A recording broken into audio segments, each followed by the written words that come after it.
students, I Dipali Mehta welcomes you on my YouTube channel Smart Learning. Today we are going to solve question number 6 of dissolution of partnership firm. But आज जो हम question करने वाले हैं वो different variety का question है. अब तक हम लोगों ने 5 क्वेश्चन सॉल्व किए हैं जो सिंपल डिसोल्यूशन के क्वेश्चंस थे. आज हम जो क्वेश्चन सॉल्व करने वाले हैं वो इंसॉल्वेंसी का क्वेश्चन है जो मैंने आपको थ्योरी में एक्सप्लेन किया था. ये सेकेंड टाइप ऑफ क्वेश्चन है आपका, where all partners are not insolvent. So we are going to learn about the dissolution under insolvency situation. But यहाँ पे सभी पार्टनर इंसॉल्वेंट नहीं हो रहे हैं. एक पार्टनर इंसॉल्वेंट हो सकता है, 2 पार्टनर इंसॉल्वेंट हो सकते हैं, लेकिन ऑल पार्टनर इंसॉल्वेंट नहीं हो रहे हैं. वो हमारा थर्ड टाइप का क्वेश्चन है. ऑलराइट, सो ये पर्टिकुलर क्वेश्चन में जो आपका फॉर्मेट है वो सेम ही रहेगा. रियलाइजेशन अकाउंट बनेगा, पार्टनर्स करंट अकाउंट बनेगा if it is been asked in the question, partners capital account बनेगा, कैश और बैंक अकाउंट बनेगा. ये सेकेंड टाइप ऑफ क्वेश्चन में आपका फॉर्मेट चेंज होगा नहीं. आपकी अकाउंटिंग एंट्रीज भी चेंज नहीं होगी. सिर्फ 2 एडिशनल एंट्रीज आएंगे जो अभी मैं आपको बताने वाली हूँ. आपके सभी अकाउंटिंग एंट्रीज सेम रहेंगे. क्लोजिंग ऑफ रियलाइजेशन अकाउंट तक सब कुछ सेम रहेगा.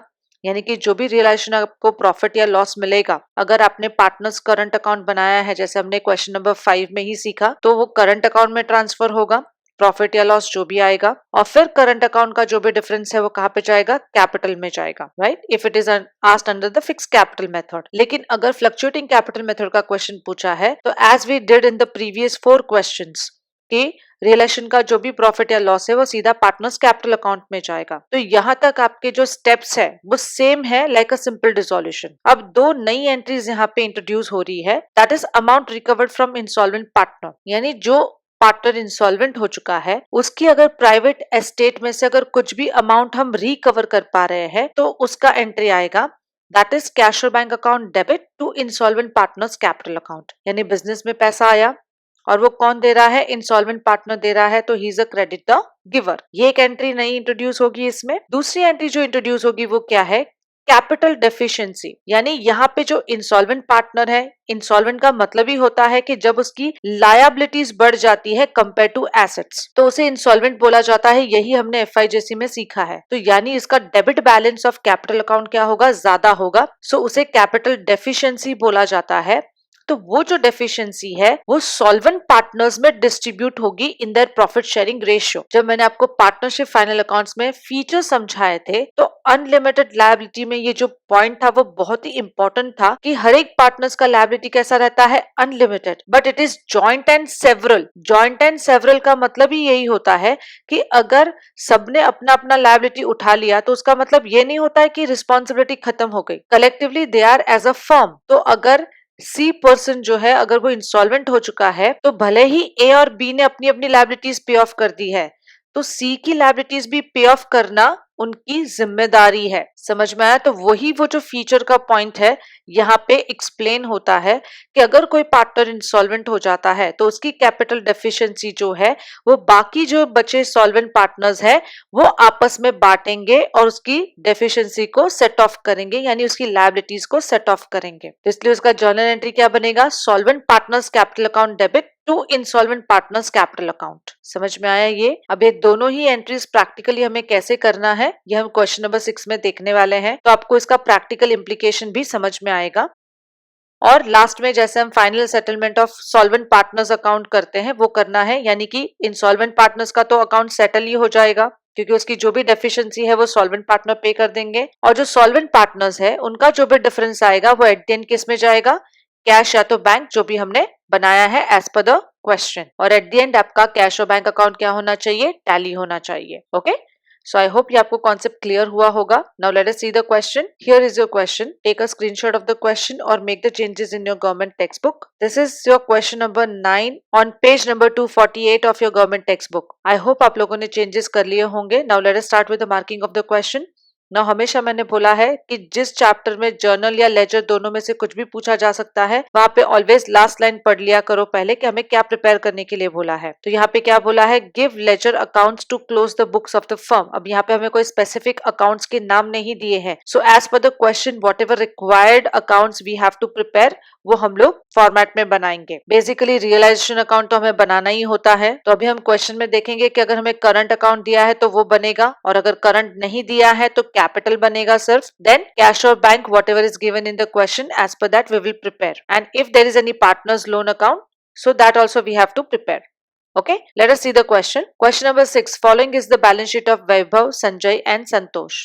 बैलेंस शीट दिया है, लेजर अकाउंट हमें बनाना है, कैपिटल अकाउंट दिया है, जहाँ पे आप देख सकते हो कि वैभव और संजय का ही कैपिटल बैलेंस हमें दिया हुआ है, और संतोष का अगर आप यहाँ पे देखोगे तो एसेट्स में दिया है। यहाँ पे आप अगर बैलेंस शीट के नीचे जो लाइन देखोगे उसमें लिखा ही है कि Santosh is declared insolvent. So always read the entire question carefully. So जो पार्टनर्स का क्रेडिट बैलेंस है वहां हम लिखेंगे पीसीसी वैभव और संजय में, और जो संतोष है उसका जाएगा पीसीडी। राइट, सो कैपिटल है, यहाँ पे ये मेन पॉइंट है, इसलिए मैं पहले ऐसे मार्किंग करके आपको दिखा रही हूँ ताकि आपको समझ में आए। Then creditors is an external liability, तो कहाँ पे जाएगा, रिलेशन क्रेडिट में जाएगा। बैंक ओवरड्राफ्ट, सुना, बैंक ओवरड्राफ्ट हम एक्सटर्नल लायबिलिटी भी उसे कंसिडर कर सकते हैं। कब कंसिडर कर सकते हैं, जब हमें एसेट्स में बैंक बैलेंस दिया हो, तो फिर बैंक ओवरड्राफ्ट को हम क्या करेंगे, एक्सटर्नल लायबिलिटी कंसिडर करेंगे। लेकिन अगर हमें बैंक बैलेंस नहीं दिया है, सो इसका मतलब ये होगा कि ये हमारा क्या हो जाएगा, बैंक अकाउंट का ओपनिंग बैलेंस हो जाएगा। So let us check on the asset side. I am not finding any bank account. So that means कि ये हमारा ओपनिंग बैलेंस हो जाएगा बैंक का। Right, bills payable external liability है तो रिलेशन क्रेडिट में जाएगा। मशीनरी ये हमारे क्या है, रियलाइजेबल एसेट्स है, तो रिलेशन अकाउंट डेबिट में जाएगा। गुडविल भी जाएगा, स्टॉक एंड डेटर्स भी जाएगा। Profit and loss account, profit and loss account is an accumulated losses because it is given on the asset side. हमें पार्टनर्स में बांटना है तो उसका एंट्री क्या होगा, partners capital account debit to profit and loss account, तो ये पीसीडी में जाएगा बिकॉज लॉसेस है। बिल्स रिसीवेबल रियलाइजेबल एसेट्स है, और इन्वेस्टमेंट भी रियलाइजेबल एसेट है, तो वो रियलाइजेशन अकाउंट डेबिट साइड में जाएगा। तो ये दोनों ही रियलाइजेशन अकाउंट डेबिट साइड में जाएंगे। Now let us start with the marking of the adjustments. सबसे पहले हमें क्या दिया है, stock and debtors, it's a combined heading. Balance sheet में भी वैसे ही दिया है और यहाँ पे नीचे भी वैसे ही दिया है, तो हमें इसे सेपरेट करने की कोशिश भी नहीं करनी है। जैसे हमें दिया है एज इट इज ही उसको एसेट कंसिडर करना है। स्टॉक एंड डेटर्स 54,000, गुडविल क्या हो गया, नील, मतलब उसमें से हमें कुछ भी रियलाइज नहीं हुआ। Machinery at book value, machinery जितना बैलेंस शीट में वैल्यू दिया है उतना हमें पूरा रिकवर्ड हुआ, यानी कि 6,000। Investment at 10% less than the book value, यानी इन्वेस्टमेंट का जो वैल्यू है उसमें से 10% लेस होके जितना अमाउंट होगा वो हमें रियलाइज हुआ है। So basically this first adjustment is regarding assets realized. तो assets realized हुआ मतलब पैसा आया, तो बैंक अकाउंट क्या होगा, डेबिट, और रियलाइजेशन अकाउंट क्या होगा, credit, because credit all incomes and gains. Second adjustment, Sanjay took over bills receivable at a discount of 200 and agreed to pay bills payable at ₹3,000 in full settlement. अभी यहाँ पे एक asset और एक liability लेके जा रहा है संजय, बिल्स रिसीवेबल 200 रुपए के डिस्काउंट पे लेके जा रहा है, यानी 2,200 बुक वैल्यू है। So basically he is taking over the bills receivable at 2,000 और agreed to pay bills payable at 3,000, तो at 3,000 यानी वो bills payable का 3,000 पे करने के लिए रेडी है इन फुल सेटलमेंट। तो यानी 4 की जगह पे हम कितना पे कर रहे हैं, 3, तो हमें 3 का ही रिकॉर्डिंग करना है और यहाँ पे 2,000 का ही रिकॉर्डिंग करना है, ये 200 का डिस्काउंट रिकॉर्डिंग करना नहीं है। तो जो भी एसेट्स हम रियलाइज करते हैं जिस प्राइस पे, और जो भी लायबिलिटीज हम पे करते हैं एक्चुअल अमाउंट, वही हमें डिसोल्यूशन में रिकॉर्ड करना है। ऑलराइट, सो अभी एक एसेट टेकन ओवर है तो उसका एंट्री पहले क्या होगा, PCD, partners capital account debit side, because partner is the debit the receiver, and RC that is realisation account credit side, credit all incomes and gains. अब वो जो लायबिलिटी टेक ओवर कर रहा है तो रियलाइजेशन अकाउंट डेबिट और PCC partners capital account credit, exactly opposite हो जाएगा एसेट टेकन ओवर का। Then creditors allowed discount at 10%, creditors allowed discount at 10%, creditors ने 10% डिस्काउंट अलाउ किया, क्यों किया, बिकॉज हम बाकी का अमाउंट पे कर रहे हैं। तो rest of the information is not given कि हम पे कर रहे हैं, तो ये हमें समझना है कि अगर क्रेडिटर्स ने हमें डिस्काउंट दिया है 10%, यानी बाकी का हमें अमाउंट पे ऑफ करना है। सो हम लायबिलिटीज पे ऑफ कर रहे हैं तो रियलाइजेशन अकाउंट डेबिट, और हमारे पास से पैसा गया तो बैंक अकाउंट क्या होगा, credit. Next adjustment fourth, Santosh could पे ओनली 25 पैसे इन अ रूपी ऑफ द बैलेंस ड्यू। तो जो मैंने अभी अभी आपको एक स्लाइड में समझाया कि amount recovered from the insolvent partner, यानी संतोष जो इंसॉल्वेंट हो रहा है, जब हम उसका अकाउंट क्लोज करेंगे तो हमें टोटल डेफिशिएंसी मिलेगा वो डेफिशिएंसी में से 25 पैसे इन अ रुपी, 1 रुपए में कितने पैसे होते हैं? 100 पैसे होते हैं। तो 100 पैसे में से वो 25 पैसा दे सकता है, यानी कि 100% में से वो 25% दे सकता है। तो जितना भी डेफिशिएंसी है उसका 25% हमें रिकवर होगा। तो रिकवर होगा यानी बिजनेस में पैसा आया तो बैंक अकाउंट डेबिट टू क्या हो जाएगा? PCC, insolvent partners capital account credit side में आईपीसीसी लिख रही हूँ, यानी कि insolvent partners capital account credit side. यही एंट्री अभी हमने सीखा था। ओके, दैट इज कैश और bank account debit to insolvent partners capital account. Now fifth adjustment, profit sharing ratio was 8:4:3। तो ये हमें यहाँ पे इंफॉर्मेशन दी है, बिगिनिंग में इंफॉर्मेशन नहीं दी, हमें इन बिटवीन दी एडजस्टमेंट ये इंफॉर्मेशन दी है। तो ये पीएसआर है। A contingent liability against the firm ₹9,000 is cleared. Contingent liability का मतलब ही क्या होता है? इट मे और may not arise in future, right. लेकिन अभी यहाँ पे क्या बोला है? इट हैज बिन क्लियर्ड, मतलब वो अराइज हो चुका है, तो हमें पे ऑफ करना है। तो लायबिलिटीज पे ऑफ करना है, मतलब realisation account debit, debit all expenses and losses, और हमारे पास से क्या हुआ? पैसा गया, तो बैंक अकाउंट क्या हो जाएगा? Credit. Seventh and the last adjustment, the cost of realization was ₹800. The cost of realization was ₹800 का मतलब क्या होता है कि डिसोल्यूशन एक्सपेंसेस है, तो खर्चा हम पे कर रहे हैं, रियलाइजेशन अकाउंट डेबिट, और हमारे पास से पैसा गया तो बैंक अकाउंट क्रेडिट। सो हमारे सारे एडजस्टमेंट्स का मार्किंग हो चुका है। ऑलवेज मैंने आगे के वीडियोस में भी बताया है कि चेक कर लिया करो कि एक्सटर्नल लायबिलिटीज के बारे में सारी इंफॉर्मेशन आ गई कि नहीं आ गई। तो क्रेडिटर्स का इंफॉर्मेशन आ गया in adjustment number 3, bills payable का भी इंफॉर्मेशन आ गया in adjustment number 2 that Sanjay is taking over the bills payable, तो एक्सटर्नल लायबिलिटी हो गया। अब ये जो इंसॉल्वेंसी का केस है, यानी कि यहाँ पे वन पार्टनर इंसॉल्वेंट हो रहा है, सो जो 25 पैसे ना रुपी है वो तो रिकवर हो जाएगा, तो उसका एक एंट्री तो हमने ये सीखा जो हमने यहाँ पे डाल दिया। बाकी का जो 75% है वो क्या माना जाएगा? डेफिशिएंसी माना जाएगा, यानी कि कैपिटल डेफिशिएंसी माना जाएगा, और वो सॉल्वेंट पार्टनर्स में क्या होगा? डिस्ट्रीब्यूट होगा, यानी सॉल्वेंट पार्टनर्स है उसकी डेफिशिएंसी को सेट ऑफ करेंगे। तो उसका भी मैंने आपको एंट्री बताया, तो उसका क्या एंट्री होगा? Solvent partners capital account debit, यानी कि SPCD, solvent partners capital account debit to insolvent partners capital account, यानी आईपीसीसी। समझ में आया ये, राइट? ये हमें कहीं पे भी स्पेसिफिक इंफॉर्मेशन नहीं दिया था, बट ये हमें एंट्री तो पास करनी है, बिकॉज वो सिर्फ 25% पैसे दे पाएगा, बाकी का 75% क्या हो जाएगा? कैपिटल डेफिशिएंसी, तो वो सॉल्वेंट पार्टनर सेट ऑफ करेंगे। अभी हम लोग इसे सॉल्व करके देखते हैं तो हमें और कॉन्सेप्ट क्लियर हो जाएगा। Draw format in your notebook. I hope आपका फॉर्मेट रेडी होगा। On the top right in the books of Vaibhav, Sanjay and Santosh, realization account. जैसे मैं हमेशा बताती हूँ कि लेजर फॉर्मेट आपको लेफ्ट एंड राइट पेजेस पे बनाना है, तो लेफ्ट हैंड साइड पे रियलाइजेशन अकाउंट बनाना है, बिकॉज ये एज यूजुअल सिंपल डिसोल्यूशन जैसा ही फॉर्मेट है। यहाँ पे करंट अकाउंट नहीं पूछा है, तो पार्टनर्स कैपिटल अकाउंट बनाना है राइट हैंड साइड पेज पे, और उसके बाद बैंक अकाउंट बनाना है। Alright, so now let us start with the solving of the question. सबसे पहले लायबिलिटीज में हमें क्या दिया है? कैपिटल अकाउंट दिया है, तो यहाँ पे हम लोग क्या लिखेंगे? बाय बैलेंस ब्रॉट डाउन 36,000 और 27,000।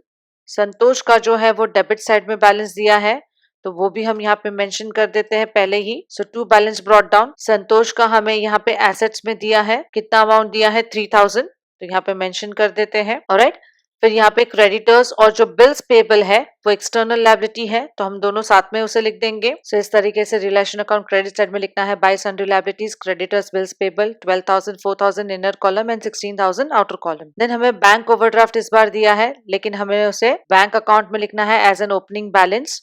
यहाँ पे बैंक अकाउंट में बाय बैलेंस ब्रॉट डाउन हो जाएगा, बिकॉज बैंक ओवरड्राफ्ट है, लायबिलिटी साइड दिया है, तो क्रेडिट बैलेंस है वो। सो सीधा outer column 24,200।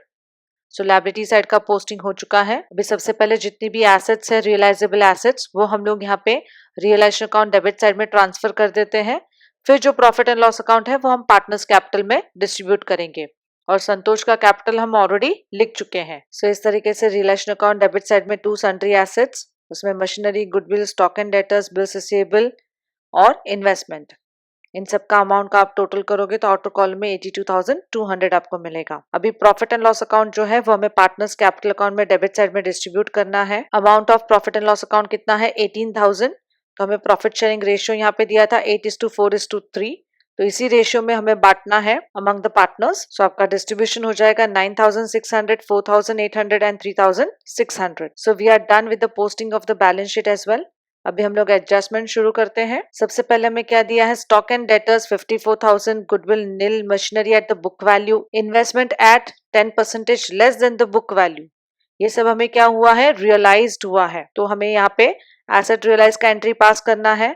Bank account debit to realization account, तो बैंक अकाउंट में डेबिट साइड है, लेजर पोस्टिंग है, तो same account same amount same side, but the name should be opposite. तो यहाँ पे टू रियलाइजेशन अकाउंट। अब यहाँ पे अमाउंट जो आएगा वो हम लोग रियलाइजेशन में जो डिस्क्रिप्शन लिखेंगे उसके बाद यहाँ पे मेंशन करेंगे। So by bank account, right. So इस तरीके से आपको रियलाइजेशन अकाउंट में लिखना है by bank account. Stock and debtors 54,000 realised हुआ, machinery at book value 6,000, goodwill nil हो गया, तो उसे यहाँ पे प्रेजेंट करने की जरूरत नहीं है। Investment 10% less than the book value, तो 8,000 में से 10% माइनस हो गया तो 7,200 आएगा यहाँ पे, और टोटल आपका हो जाएगा 67,200 इन द आउटर कॉलम। तो ये सेम अमाउंट आपको कहाँ पे लिखना है, बैंक में लिखना है, यहाँ पे टू रियलाइजेशन अकाउंट में। तो यहाँ पे मैंने मेंशन कर दिया है 67,200। Now second adjustment, Sanjay took over the bills receivable at a discount of 200। तो asset taken over by partner है, पहले उसका एंट्री पास करते हैं।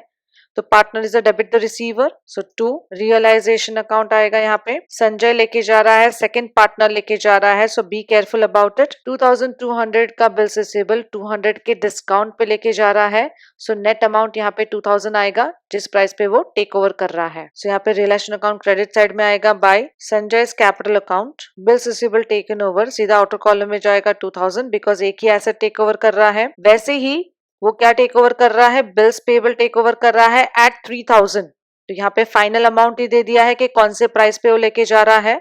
तो रियलाइजेशन अकाउंट डेबिट साइड में जाएगा पहले, टू संजय कैपिटल अकाउंट सीधा आउटर कॉलम में 3,000, बिल्स पेबल टेकन ओवर। तो उसका सेकंड इफेक्ट कहाँ पे जाएगा, पार्टनर्स कैपिटल अकाउंट में क्रेडिट साइड जाएगा बाय रियलाइजेशन अकाउंट, और संजय के अकाउंट में सीधा 3,000। Now third adjustment, creditors allowed discount at 10%।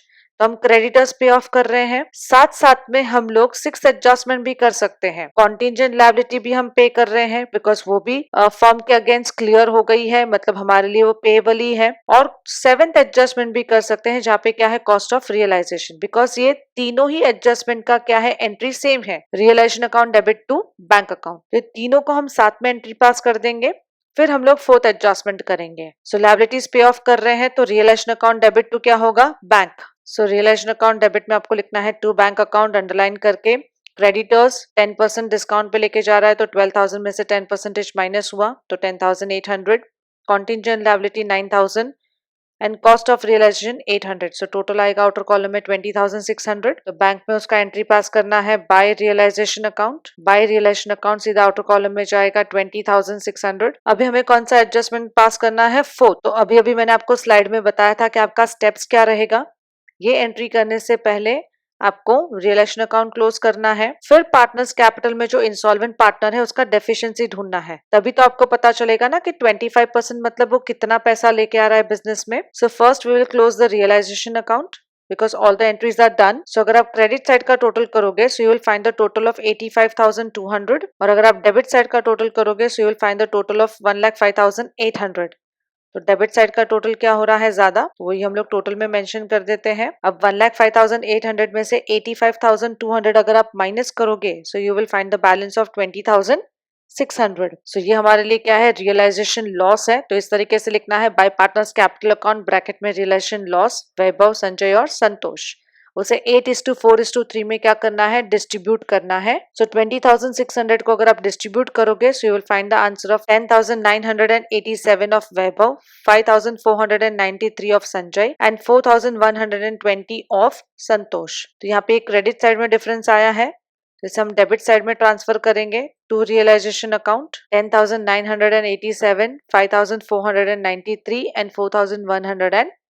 Now you can see in the case of Santosh debit side में ही अमाउंट्स है, क्रेडिट साइड में कोई अमाउंट ही नहीं है। सो अगर आप यहाँ पे टोटल करोगे डेबिट साइड का सो you'll find the total of 10,720 बराबर है, और यहाँ पे कुछ भी नहीं है। सो अभी हमें डेबिट साइड का तो टोटल मिल चुका है, तो ये हमारा डेफिशिएंसी है। अब उसे हम क्या करेंगे, डिस्ट्रीब्यूट करेंगे। 10,720 जो है उसमें से 25% जो है वो संतोष के एसेट से रिकवर हो रहा है, तो यानी 2680 he will bring it into the business, उससे हमें ये इतना अमाउंट रिकवर्ड होगा। तो इसका जो एंट्री हमने पास किया था बैंक अकाउंट डेबिट टू क्या होगा, इंसॉल्वेंट पार्टनर्स कैपिटल अकाउंट। बाकी का जो 75% है यानी वो कितना होगा, 8040 होगा। तो जो मैंने आपको बताया कि 75% जो डेफिशिएंसी है वो सॉल्वेंट पार्टनर सेट ऑफ करेंगे, तो उसका एंट्री क्या होगा, solvent partners capital account debit to insolvent partners capital account. So ये 8040 का जो वैल्यू है वो वैभव और संजय में 8:4 में बटेगा, बिकॉज रेशियो क्या है, 8:4:3। तो वैभव और संजय का रेशियो क्या है, 8:4, तो वो 8:4 में आपको बांटना है। सो आप डिस्ट्रीब्यूशन करोगे तो क्या आएगा, 5360 एंड 2680। समझ में आया। जो इंसॉल्वेंट पार्टनर है उसका रेशियो कंसिडर नहीं करना है। Clear with this? ओके। तो जो सॉल्वेंट पार्टनर का रेशियो है उसी में डिस्ट्रीब्यूट करना है। फिर उस वक्त पूरा रेशियो कंसिडर होगा नहीं, क्योंकि थर्ड पर्सन तो जो है वो इंसॉल्वेंट हो चुका है, तो उसका रेशियो कंसिडर करके कोई मतलब नहीं है। ऑलराइट, तो उसी का मैंने एंट्री यहाँ पे बताया है, solvent partners capital account debit to insolvent partners capital account. तो अभी हमें दो एंट्री पास करनी है। पहले तो जो 25% अमाउंट रिकवर्ड हुआ, तो bank account debit to insolvent partners capital account. तो इंसॉल्वेंट कौन है, Santosh. So to Santosh capital account 2680 सीधा आउटर कॉलम में जाएगा। सो यहाँ पे बाय बैंक अकाउंट संतोष के अकाउंट में जाएगा 2680। This much he could bring into the business, इतना वो पैसा लेके आया है। नाउ जो रिमेनिंग वैल्यू है 75% वो सॉल्वेंट पार्टनर्स में हमने डिस्ट्रीब्यूट की है। तो एंट्री क्या है, solvent partners capital account debit. अब ये बहुत अच्छे से ध्यान से देखिएगा क्योंकि ये पार्टनर्स कैपिटल अकाउंट में ही दोनों तरफ एंट्री होने वाली है। Solvent partners capital account debit, तो same account same amount same side, but the name should be opposite. तो क्रेडिट में कौन सा नाम है, इंसॉल्वेंट पार्टनर का नाम है। सो यहाँ पे नाम किसका आएगा, टू संतोष कैपिटल अकाउंट, और solvent partners capital account debit हो रहा है, यानी वो अपने कैपिटल में से माइनस कर रहे हैं 5360 एंड 2680, और वो किसके अकाउंट में जमा कर रहे हैं, इंसॉल्वेंट के।